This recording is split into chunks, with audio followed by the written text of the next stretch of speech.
You're the host. All right. Hello, everyone. We are going to get started as people are joining, just to respect everybody's time here. Thank you for joining us for October's Idea Showcase. We have 4 fantastic presentations and some network updates to share with you. As always, this is our NNIP headquarters staff here at the Urban Institute. And feel free to reach out to us if you ever need more information or need some support. And I think you can see Camille and I and Kathy you may hear her chime in from the other side of the table. The short conference room doesn't quite capture the depth. Yeah. Anyway. So as some of you may know, we have been working on not just updating, but I think actually writing down our formalized mission and vision for the network for the first time. Despite our 20-plus year history, we hadn't really had that formal language. So we've been working on that with the executive committee, and we sent it out to our business list for all the partners to solicit feedback, as well as sending out to the alumni and some friends and funders of the network to get their feedback on that. So we got a really great response to that. People were generally very positive about the statements that we had put together on the mission, the vision, our values and beliefs, the way we think the world works kind of statements, and then what the network is doing together. So we have been incorporating that feedback, and our next step in November and December is to work with our lead writer at the Urban Institute to kind of just do a little bit more wordsmithing and sort of more taking a marketing sort of a lens to the language and thinking about how we're going to use it. And also to update the other pieces of collateral and places, so we know we want a standard paragraph. There's information on, like, what is our Twitter blurb going to say, and all those other little pieces, thinking about those. So we're hoping to have all that and to do a webinar in February that will explicitly focus on this, as well as giving you the resources and tools, like the one slide or some of the other things, the one sentence we'd like you to use to communicate about the network, to communicate those pieces at that time. So that's where we are on the mission and vision. Great. So just a quick update. Thank you, everyone, for participating in the partner survey. We had 100% participation of partner cities, which we're really excited about. Just some high-level positive findings that we are pulling out right now as we're analyzing it was we found that 84% of partners connect outside the annual meetings, which is exciting to hear. 92% of respondents felt that the partners' meetings were important or very important to their organization, and that all felt NNIP was doing a good job hosting these meetings. We actually didn't have any negative responses to that question. Everybody was either a 3 to a 5, which is about neutral to important. And very in line with the meeting evaluation. Yes, yes, that is. That's a good point. Consistency, reliability. And likewise, we had 93% of respondents say that they value NNIP as an opportunity for peer support. And again, this was another one where we had no negative responses. Everybody either felt like it was a very valuable to neutral. And Camille's working on the analysis right now, and we're hoping to share our earlier analysis with the executive committee in November, both on these quantitative numbers, but also really digging into the open responses and to think through what our work plan might be for 2020. So we will circle back with a full articulation of the results. Just a reminder, you've probably, some of you on this phone call or some of your colleagues have heard from Rob about the data inventory. We do expect all of our partners to do an annual update of our data inventory. Thank you very much to the 16 partners who have already been responsive to this request, and I imagine next week the rest of you will be responsive to this request. We're looking forward to seeing new results. We've added data sources to the inventory. So we're looking to see what people have on policing, the environment, and a few changes in the health data that we ask about. If you haven't answered, we really want these results by Halloween because those two things go together. And if you have questions, you're uncertain about what you're filling out or how to fill out the columns, or you can't get to the website or any other questions, email Rob. And his email address is there on the slide. Or nnip@urban.org if you forget Rob's email. Pause for a second. Rob's email. Great. And just to highlight some recent NNIP publications that came out, we had Engaging Youth, Mobilizing Young People for Community Change. This was a brief that I actually wrote about 8 partner examples from across the country of where different levels of how they've engaged youth in their research. It was really exciting to hear from you all and be able to bubble up some examples about that. This was of really exciting interest to some of our funders, and they were really excited to hear about what everybody was doing in the network. And then we also published a story on Indianapolis's initiative around domestic violence, and then Chicago's, how they worked on Chicago housing plans. Okay, well, that's a little early. We are going to go into our showcase now. I'm going to have, and I am springing this on them, Peter to start us off. I went in alphabetical order of cities. So Peter, do you want to go ahead and start sharing your screen? Sure, let me know if this comes through. Will do. Oh, I think you have to stop sharing. You're right. Thank you. Still getting used to There Zoom. All right. There we go. We got it. Wonderful. Yeah. So, hello. We're good to go? We are good to go. Excellent, yeah. My name is Peter Turchek. I am a research associate at Boston Indicators, which is the research center at the Boston Foundation. And over the last year or so, we've been working on a project that explores demographics of change of families and particularly school-aged children in Boston. Bit of a disclaimer, first of all, this is a work in progress. We haven't published this just yet, so please be discreet and keep this within the phone call. And one of the big things that we were exploring is we've seen a drop in school-aged children across American cities, but in Boston in particular, let me click, there we go. We pegged our start year at 1970. It's about when Boston had 130,000 or so 5 to 17-year-olds, and then measured change from that date across the decades in various ACS census years. So we've seen a big decrease in, I'm going to move this little bar here.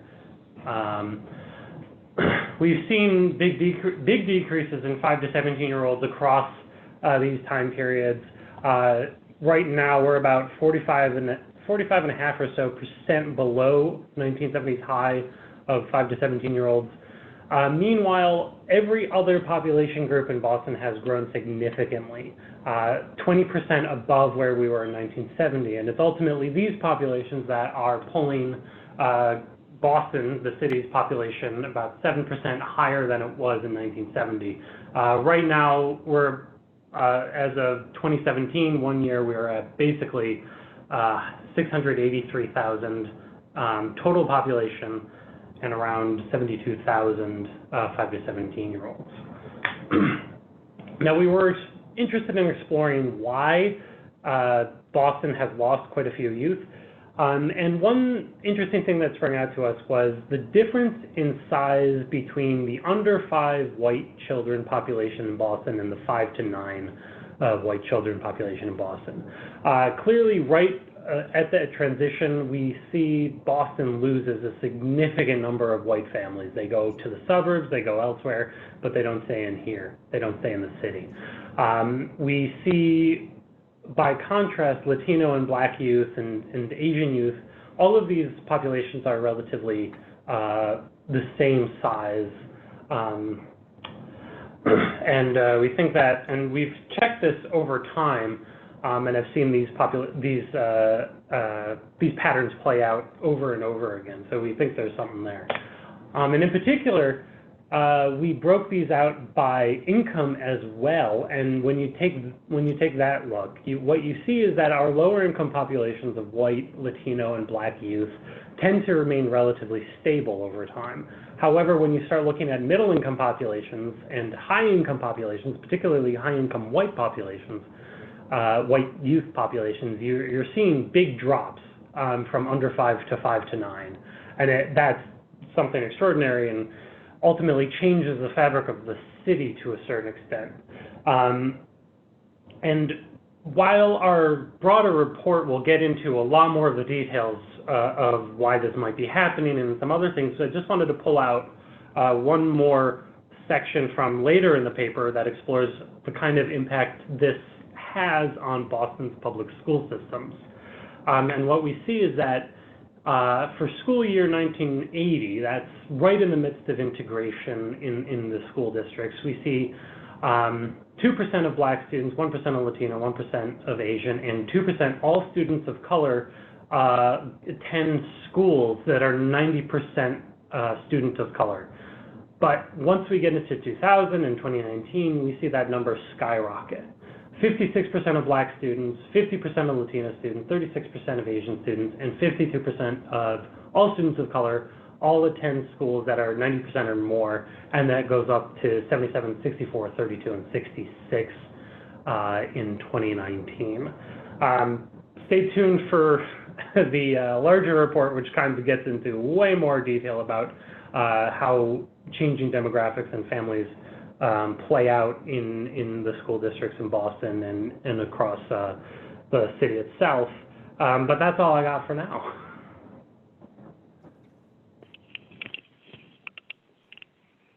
So I'm going to stop share. Send it back to you. I think folks might be a little muted. Can you look at the share that went to private schools rather than outside the city? Yeah, private schools in Boston have seen an overall decrease. Private schools can be broken into both private and parochial, and we've seen pretty much a significant decrease from our earliest date that we have available using Department of Elementary and Secondary Education data. Roughly 21%, 25%, right around there. In 1985, Boston's students attended private schools, and it's down to, off the top of my head, like 11 or 15%, right around there. So we've seen like a significant decrease. So private schools are not generally absorbing these kids. Great. Thank you so much, Peter. And yes, I was on mute. We are going to transfer over to Jeff Smith in Chicago. Jeff is here because Sarah Duda, excuse me, was ill today. So thanks, Jeff, for joining last minute. Sure. Can people see the screen here? I'm always never quite sure. Okay, yep. Cool. Well, good afternoon, everyone. So yeah, filling in for Sarah here, but what we wanted to talk about was some work we've been doing using local administrative data to try to support different types of interventions to preserve Chicago's naturally occurring affordable housing supply.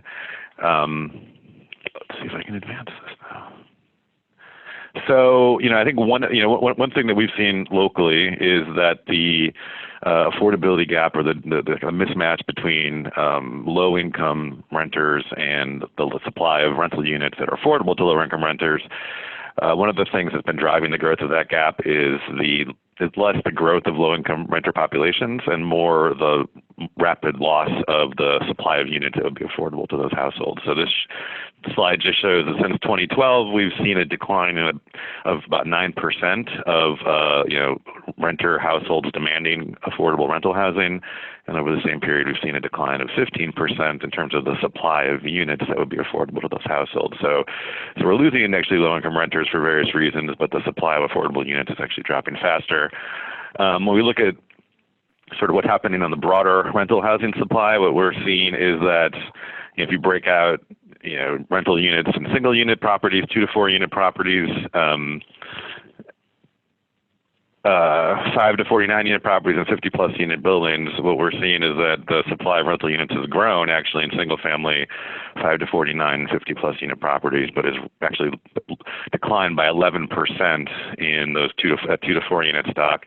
And that 2 to 4 unit stock, in Chicago at least, makes up a very substantial portion of the overall rental housing supply, and in particular provides a lot of kind of what we call naturally occurring affordable rental housing, or just low cost rental housing.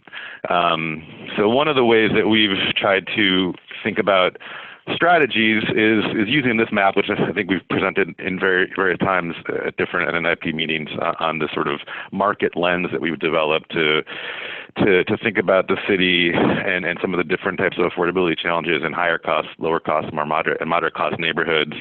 So it helps us think about some of the market dynamics that might be behind the lost rental housing supply and develop strategies that are responsive to those market dynamics.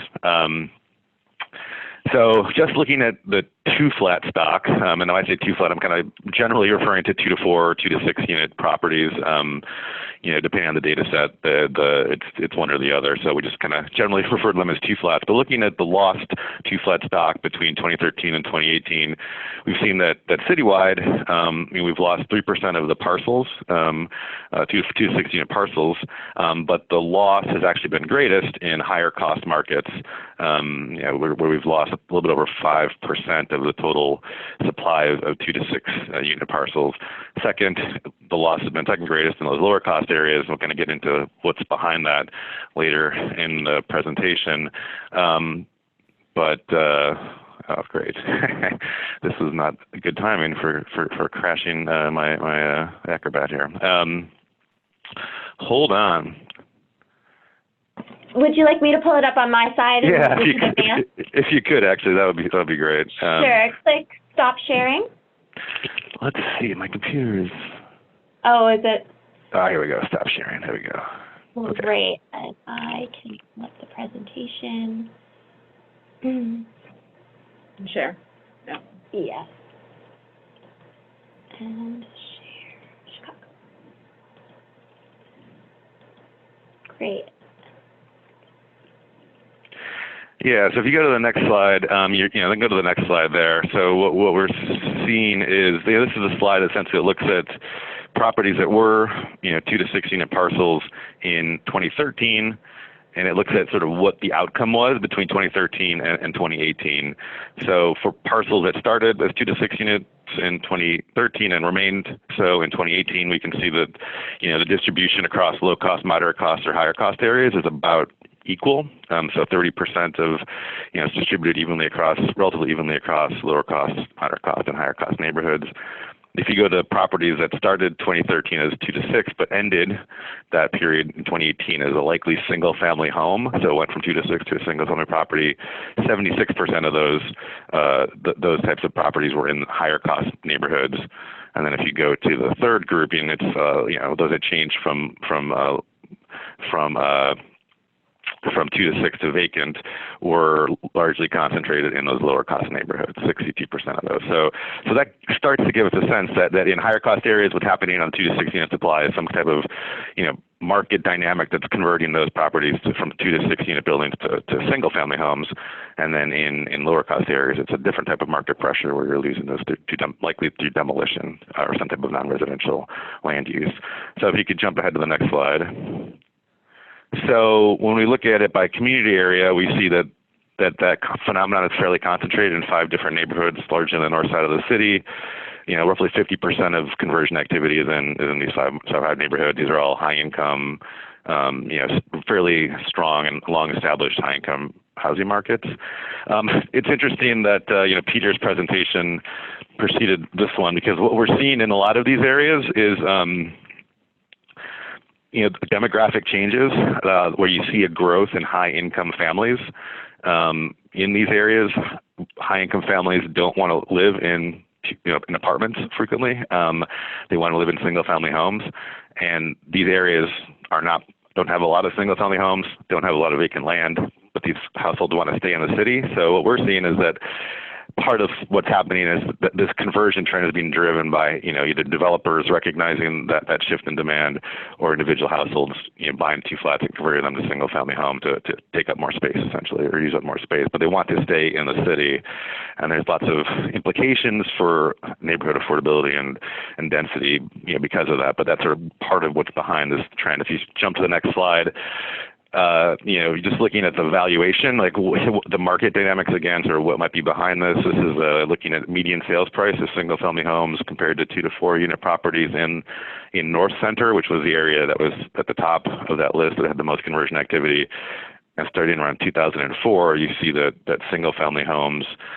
There was a pretty stable and significant price gap between the typical sale price of a single-family home versus a 2-flat. So you can see, at the end of the period, the average single-family home was about $900,000 in North Center compared to about $700,000 in for a 2-flat. And we think that price gap is kind of part of, from a market perspective, why developers are driving this type of conversion activity in a neighborhood like North Center. If you jump to the next slide, one of the things that people have been talking about as a strategy to both stabilize the 2 to 6 unit, the 2 to 4 unit supply, and also add more, quote unquote low-hanging fruit to add more rental supply, is trying to identify opportunities for accessory dwelling units or basement units. So we've been working with partners to understand the potential market opportunity for those types of activities. So there's a lot of conversation around the pros and cons of the strategy, but in general, one goal is to try to identify the opportunity for basement units. There are a lot of illegal basement units in the city. So what this chart shows is in North Center, at least, what is, of the 2 to 4 unit stock, what's the opportunity potentially to add a basement unit? And we identified 1,500 units or parcels that had a full and unfinished basement as designated in the assessor's data. Now, some of those could be used as illegal basement units. We don't really know, but I think part of there's 2 prongs to the strategy. One is to potentially legalize illegal basement units and get them conforming to city code, and while also trying to keep them affordable through that process. And the second side is really to try to find a way to add value to the 2 to 4 unit housing supply, so that if you add another unit, you add another stream of rental income to that property and increase the valuation of that property. So that price gap between 2 to 4s and single-family homes might narrow a bit if you can find a way to add value to those properties. If you jump ahead to the next slide, this is a map of a different neighborhood, Albany Park, and it just sort of shows in this neighborhood that it was much lower on that list of neighborhoods experienced conversion activity. We were trying to get ahead of that activity because this is a neighborhood that's just west of North Center. So trying to work with partners there to be proactive around, you see some conversion activity to single family homes, but it hasn't quite reached that scale. So we're trying to work with them to get ahead of this issue. If you jump to the next slide, you see this is the flip side of that equation. In neighborhoods where you have the highest concentration of properties that went from 2-flat to some type of non-residential use. In most cases, those non-residential uses are vacant land. If you look at this list and you know anything about Chicago, you'll see that there are some weird neighborhoods. Englewood and Lakeview don't often pop up on the same list. When you talk about Chicago areas experiencing similar types of phenomenon, but in areas like Englewood, New City, West Englewood, North Lawndale, those are more lower income neighborhoods, have experienced significant housing market distress. Those are likely vacant properties that were demolished and as part of the fallout of the foreclosure crisis. Areas like Lakeview, Lincoln Park, Westtown, the theory, at least as we build out this data, is that those are more likely to be vacant properties or properties that are in either some type of temporary vacant status as they await redevelopment, or they've been purchased as a side lot for the neighboring property to add more, a yard or something to an otherwise a parcel that didn't have much green space. So that's what we think is happening in those higher cost areas. And if you jump to the final slide, one of the other things we've been trying to do is understand some of the market pressures around properties at the lower end of the market, and I'll again try to get ahead of potential loss of that supply. One of the issues that's come up is trying to understand the challenges that long-term owners face, particularly senior long-term owners of this segment of the market. So this just breaks out in the neighborhood Greater Grand Crossing on the south side of the city, the number of 2 to 4 unit parcels based on when the last sale of that property was. So we're defining a long-term owner as owning it since at least 1997. Of those owners, you can see a decent chunk of those are folks who are claiming a senior exemption. There are a lot of potential opportunities for reaching out to long-term owners, and especially seniors. For example, a lot of long-term owners might be dealing with issues related to rising property taxes or deferred maintenance, and there are programs that the city or local nonprofits have to help those owners deal with those issues to stabilize their financial situation and stabilize the property. For owners who maybe don't want to stay or anticipate selling at some point in the next few years, there are also strategies to reach out to those types of owners, either for seniors who want to pass along the property to their children.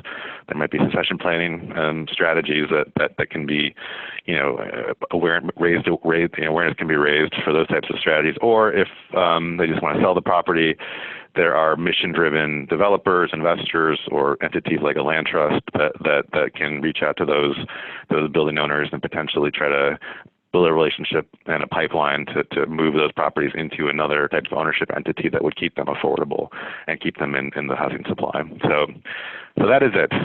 Thank you and apologies for the technical difficulties. No worries. Thank you so much for sharing today. Now we are going to go over to LA and Caroline. Do you want to go ahead and start sharing your screen? I do. And we can take questions at the end. Yes. All right. So we're going to move away a little bit from I want to talk a little bit about a new initiative here, the Criminal Justice Data Initiative. And I'm going to talk a little bit less about the data and more about the community engagement strategies we're using around this project. So we recently launched the Criminal Justice Data Initiative with the goal of improving collaboration and trust between law enforcement and the communities they serve by providing reliable neighborhood level data on our Neighborhood Data for Social Change platform, and having a series of community discussions and convenings, and using our data stories and data storytelling to help increase communication and understanding between the various stakeholders. So I am going to show you a little bit of data. And I'm going to reflect on our recent, the launch event, which was in August. So at the launch event, we did we showed the data on citizens' calls for service in LAPD. And this is just one example of the data that we're sharing. Basically, we have always had crime data on our website, but we're trying to expand beyond crime data. How do you define public safety in the neighborhoods you serve? And so one of the ways we're doing that is by adding new types of data from law enforcement to our platform. So here is an example of some of that data. This is citizen calls for service, and this shows how folks might be asking for police help as opposed to how police might be deciding where to target their efforts. And then you can see that we have broken out these data into two main categories. One of them is sort of public order disruption calls, and the other is harm to person or violence. And so you can see that calls have been going up over the past 7 years, and that there are more public order disruption calls than there are involving violence, which is what you would probably expect. We are considering a lot of different data for this pilot project, in which we need to add 3 new data sets to the website. So we've been looking at things like arrest rates by category, by race and ethnicity. We're looking at police stops. So when do the police stop somebody? What happens after they stop them? Who are they stopping?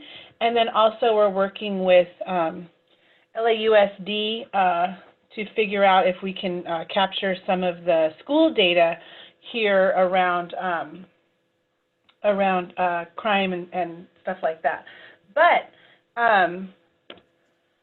what I really want to focus on, and I can talk a little bit more about the data though, is how we're presenting this information, right? So at the launch event, we had a presentation, an expanded version of the PowerPoint you just saw, and then we had a panel of folks who have been engaged in this work. So on the panel was the Vice President of Civic Engagement at USC, who was a LAPD for 40 years. We had someone from the Mayor's Office who worked in the Mayor's Criminal Justice Initiative. And then we had a Executive Director of the Urban Peace Institute who kind of came with a community perspective. And we had the 3 of them talk about how they define public safety in the neighborhoods that they serve and where there might be differences in the way each of them understood public safety. So for the launch event, we presented the data, and then we had the experts talk about what they thought, and then we turned it over to the tables. And so we had 7 tables of 10 people each, and at each table sat a facilitator from the Price Center, a student or staff. And at those tables, each facilitator walked through the 2 questions you see on the screen for everyone at the table. So they asked everybody, how do you define public safety? And how do you judge a neighborhood safety? What data would tell you that you're moving into a safe neighborhood, for example, right? And so that was kind of what we're trying to do, is get a deeper understanding of how people define public safety beyond crime data, right? So that was really interesting. Everybody shared in the tables, and some of the themes that emerged were around community trust. How can you help bring up community trust with law enforcement? How can you develop more partnerships between law enforcement and community groups? People talked a lot about the sort of systems. It's not just about crime, but you have to look at public health, poverty, education. One of the things that we saw throughout the table talk was that one of the ways people describe public safety is knowing their neighbors and really knowing people in the community and being able to walk around in the community after dark. And, we have this quote, how do you measure smiles, right? So a lot of folks really resonated with just being in a community where they knew each other. And so those are the kind of things that it's difficult to quantify using data. So as we are moving forward, we're trying to figure out how can we include some of those findings in our platform, and so they'll likely come through in the form of data stories. So what we're going to do next is now we're going to take the data that I showed you in the beginning and do listening sessions with community members and have them look at the data and ask them, what does this mean? How does this resonate with you and your work? And how does it ring true? And try to kind of unpack what these data mean to the people who are working in these neighborhoods and on these issues. So that is the kind of overarching, I just wanted to mention that about the event, and then we will continue to get feedback on the data, and that is all. So thank you. Thank you so much. All right, and our last but not least presenter of the day, Amy Confair, with us from Philadelphia. Amy, I can share the presentation and let me know when to advance the slides. Perfect. Thank you. Mm-hmm. Okay. You want to go like the slide view or whatever? Do you see it? Slideshow start. You know what I'm saying? Oh, you had to share the other version, I think. Oh. Sorry. Oh, interesting. When you go back to the share. Yeah. The top one? We will just go with the screen. Yeah, just share. We can handle that. Great. And presentation. Cool. Perfect. Great. Thank you. Hi, everyone. So I'm Amy Confair. I work at the Drexel Urban Health Collaborative. We are in Philadelphia.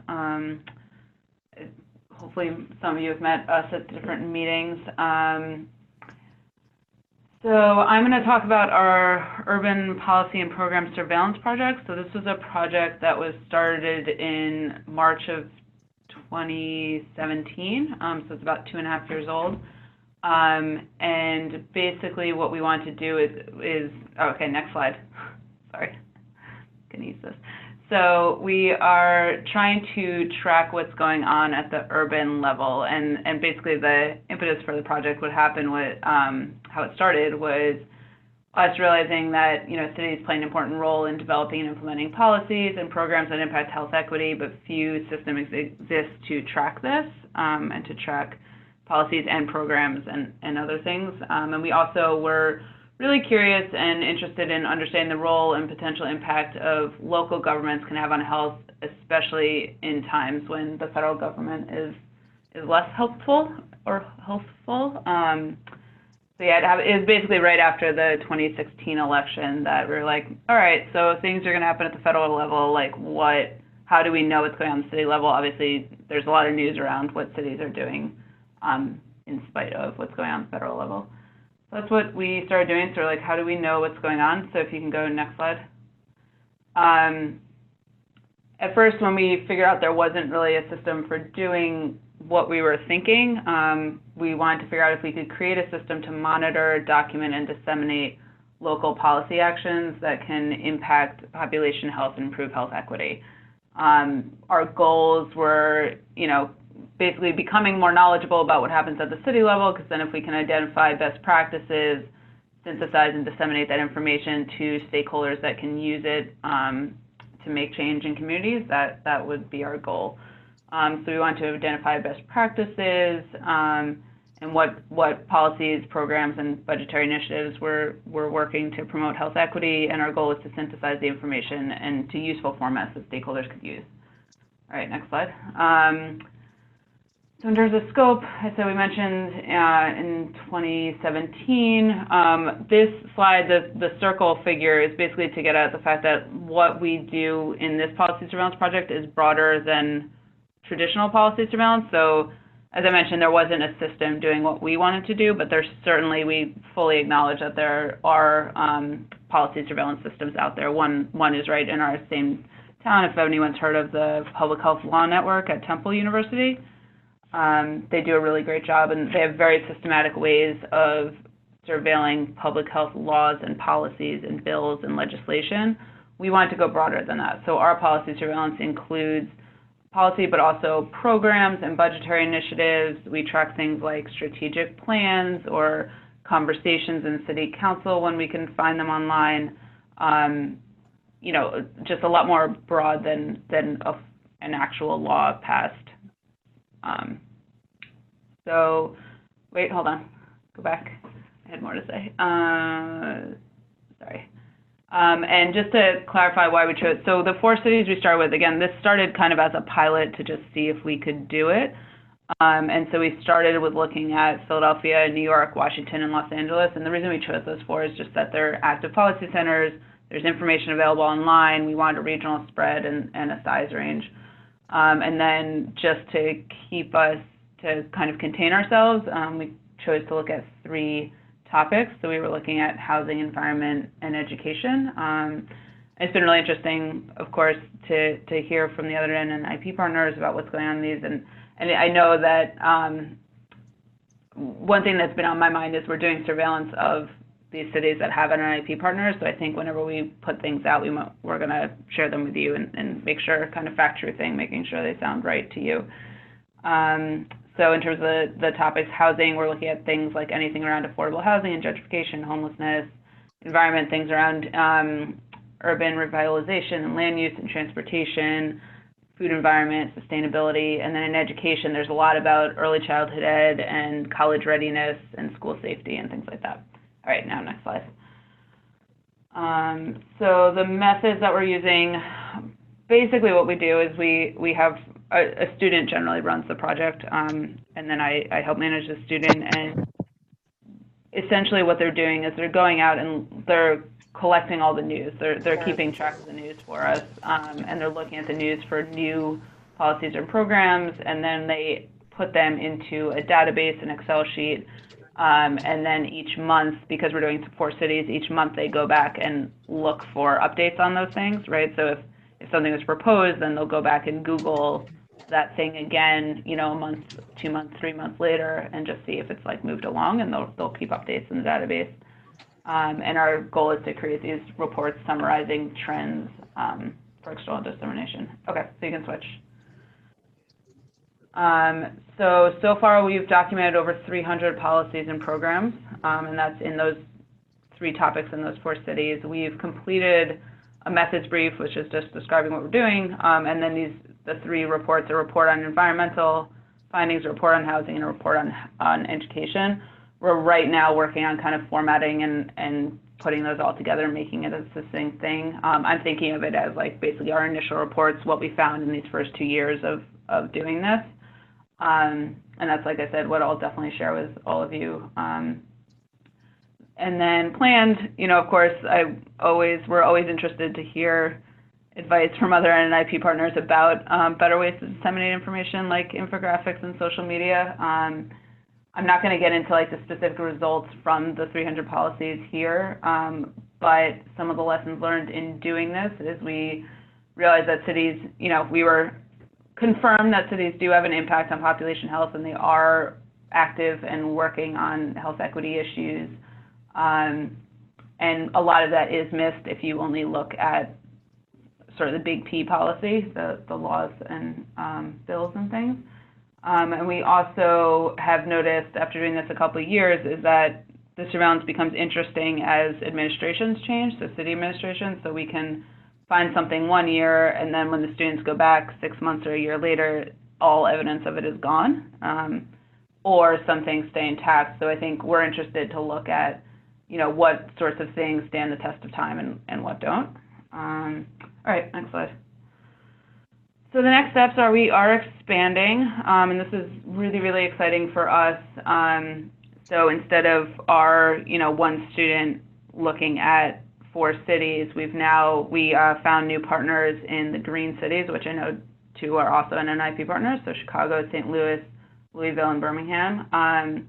We found partners at the other schools of public health. So basically what we did, we sent a message to other schools of public health around the country saying, hey, we're doing this project. Does anyone have, you know, students or staff, you know, that you'd want to try doing it in your city and see what we can do? So that's about as far as we've gotten. We've got the 4 cities on board. I can let you know. I'm curious if anyone, I know obviously Chicago's on the call, but Chicago and St. Louis, we are working with, I can tell you the specific names of the professors there, and, you know, I just want to close the loop if there's connections that should be made. So we're expanding to additional cities. We're assuming that these cities obviously have their own interests and their own things going on in their city that they want to surveil, and obviously because they're only doing their one city, we think that they'll expand the topics that they're looking at. So it'll be interesting to see what other things we can start to track. My goal is to have at least 1 or 2 things that all cities are tracking, so we can kind of look at comparisons, but then obviously each city can kind of do their own thing to apply the methods to another topic to make sure that they're getting information that's interesting to their city. And we'll continue synthesizing and disseminating, and we always want to seek additional funding because right now there's zero funding for this project. So we're hoping that as we grow and as we, kind of solidify our methods that we'll get funding. And the next slide is just the end, is me. So that is it. Great, thank you so much. Yeah. Let me just do a quick switch of screen sharing.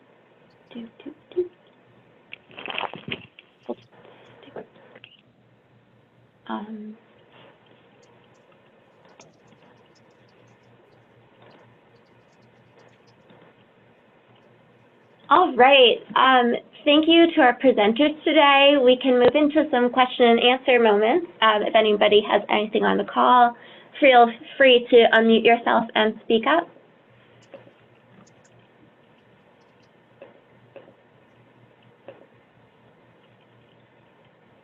Amy, while people are thinking, Kathy and I were just commenting to each other. We'd love for you to make those introductions via email for those cities, and it'd be great to know who you're working with too in Birmingham, because we've been connecting with folks about potential partner opportunities too. So just to keep in mind the spaces.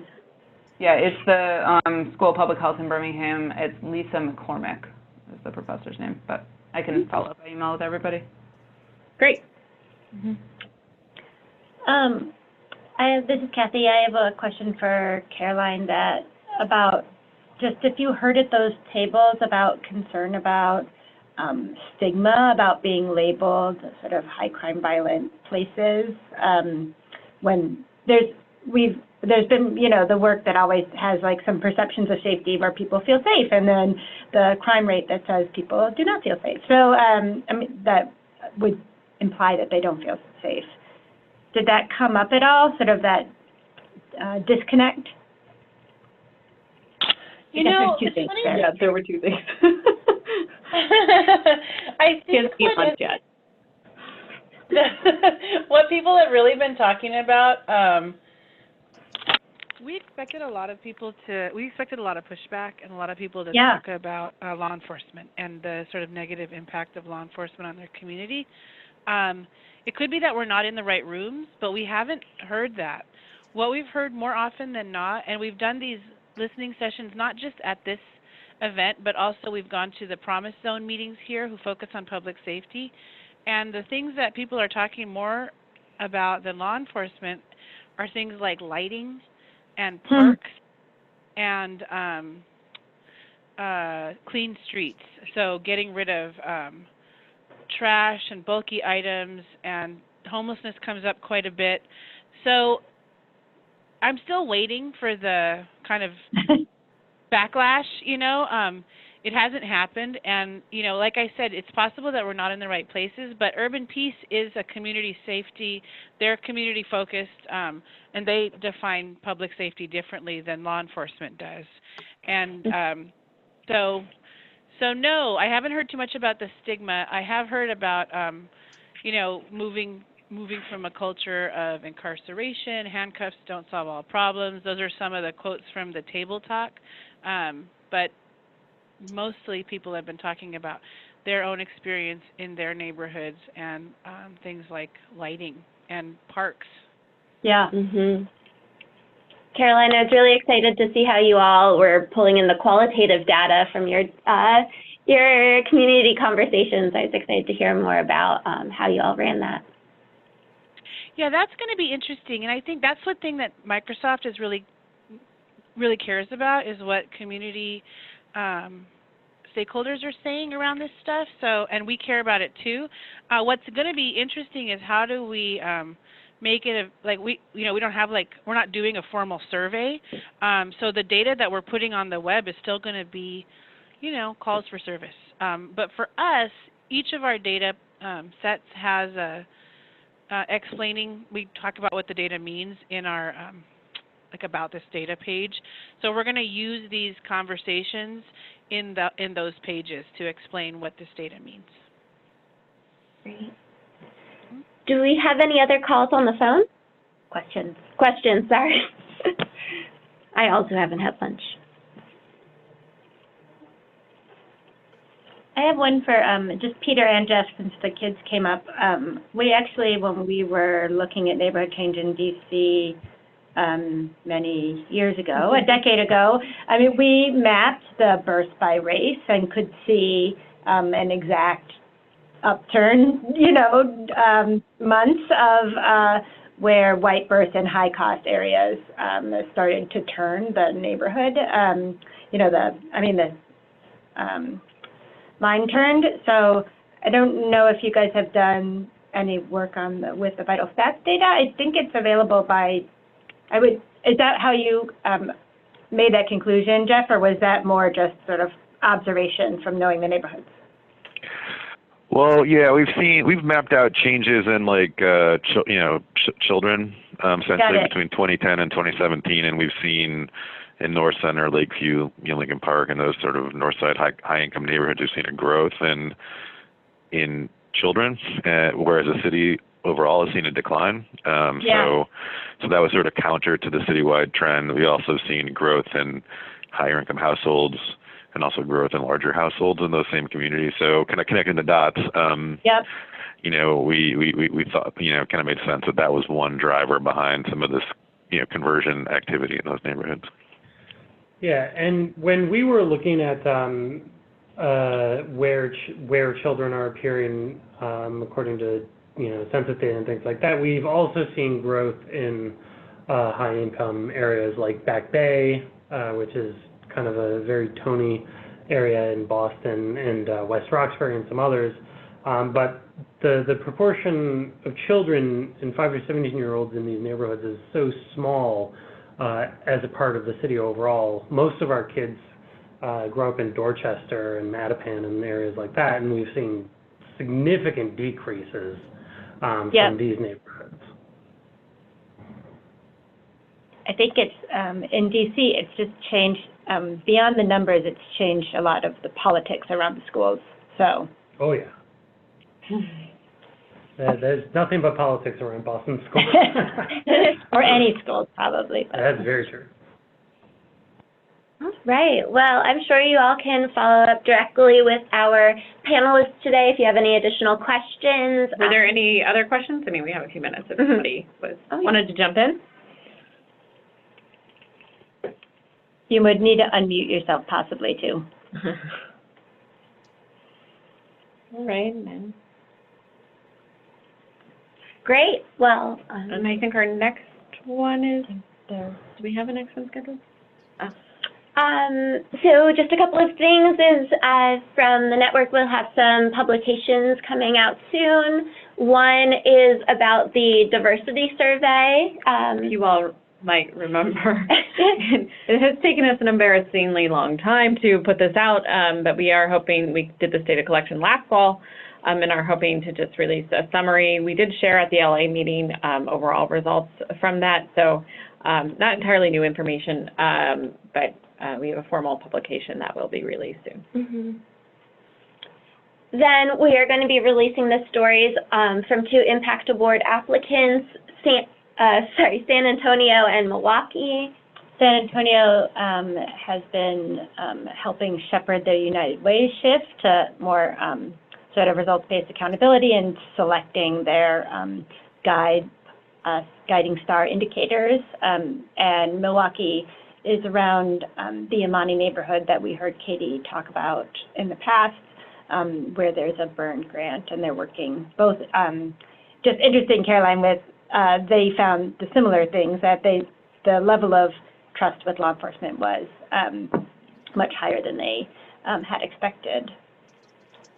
Great. And then we are working on a couple of briefs as well, one particularly focusing on how our partners are working with children's hospitals across the country. And we are starting to look a little bit more into social determinants of health and how you all across the country are impacting the social determinants in your locations. Well, we know you're doing all of that work, but framing it in the social determinants of health. For the health people. For the health people, so they get it too. So you can get that hospital money. Am I allowed to say that? Yeah. Sure.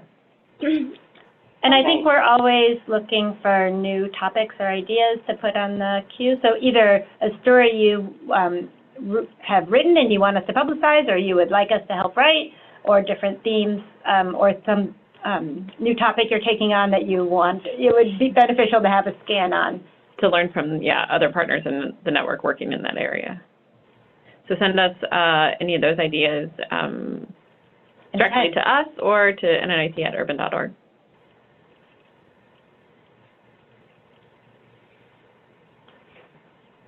I think this was our last, I know Leah and I just came from a very long meeting.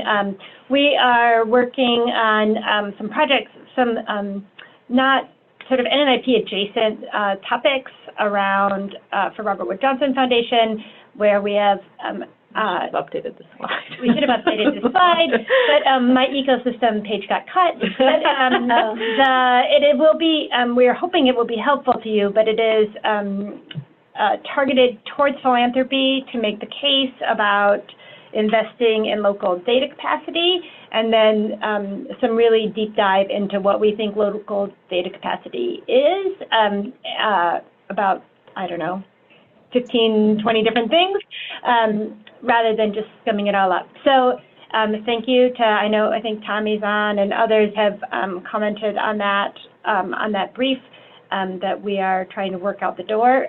We want to, this brief to philanthropy, because we know, as Amy said, the funding is necessary, is our focus for the sort of fancy design piece to begin with, but we want to have, and maybe we'll have, maybe in the next idea showcase, ways to present it to you and figure out how our thinking can help you all too, and that product is not, we just haven't gotten there yet. Yeah, but we want to. So we'll circle back on that. Great. Mm.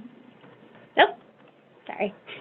It was great to hear how you all connected. I know Seattle's on the phone and others on at CIC, and Camille saw some people in All In last week, and there's a few other conferences left, both in the year, and we proposed a Urban Affairs conference for this, looking forward into the spring. So we'll be doing another call for just keeping track of the events you all are going to.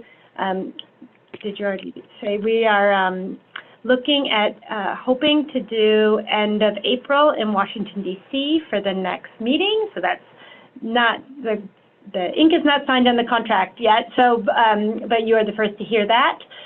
So these interim meetings are really important as we stretch the time in between the meetings. And that would be here at the Urban Institute. Here at the Urban Institute. You can see our beautiful new space. Hopefully not this room exactly. But. Excellent. Thanks, everybody. We had a great turnout and fantastic content. We'll be posting the recording, and some of the presentations are already up, or yes, they will be shortly? They are up. They are up. So all the links and stuff, you can grab them from those. Yeah, thanks very much to the presenters for sharing. Have a great day. We got it. Oh, that was Caroline. Thank you.